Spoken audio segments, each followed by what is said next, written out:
नमस्कार दोस्तों। आज मैं आपको आँखों के बारे में बता रहा हूँ। जो हमारी आँखें हैं ना, ये परमात्मा की देन है। और इन आँखों में कुछ ऐसे भी होते हैं जिन्हें हम अपनी तरक्की का साथ समझ लें, या फिर समझ लें कि परमात्मा का हमें एक और gift है। ठीक है, इसको हम दो तरीके से कह सकते हैं कि हमारी आँखों में थोड़ा तिरछापन दिखाई देना, या फिर ये समझ लीजिए थोड़ा डिफरेंस दिखाई देता है। ये इस तरह की आँखें होती हैं जो मैं आपको दिखा रहा हूँ। ठीक है, ये वाली। ठीक है, पर इनके अंदर गुण और होता है दोस्तों। अगर हमारे अंदर से परमात्मा एक खूबी पैदाइशी नष्ट कर देता है तो हमें एक गुण और दे देता है। वो गुण इस तरह से दे देता है, हमें व्यापार में तरक्की दे देता है।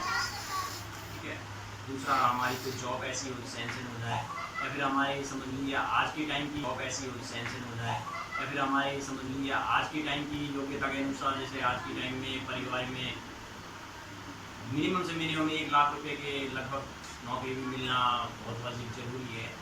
अगर इतनी ये नौकरी ना मिले तो उस बंदे का फ़ायदा क्या है। तो वो क्या है कि उन आँखों से इतना फ़र्क पता लग जाता है कि हमें ये प्रोग्रेस का कारण है हमारा।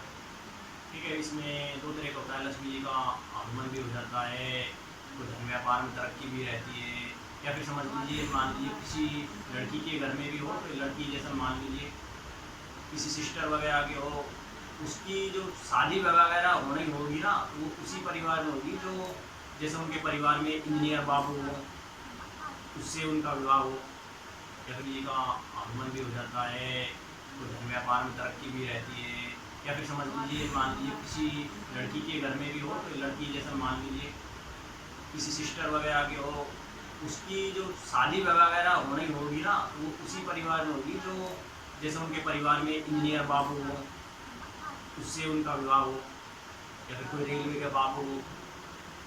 तो इसी तरह के परिवार में जाएगी जहाँ पर उसको धन की आर्थिक स्थिति से कभी परेशान नहीं होना पड़ेगा। तो ये है उनके गुण होते हैं दोस्तों।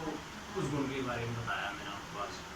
तो अब देखना कितना डेफिनेटली मैं सही हूँ, कितना ये नहीं हूँ।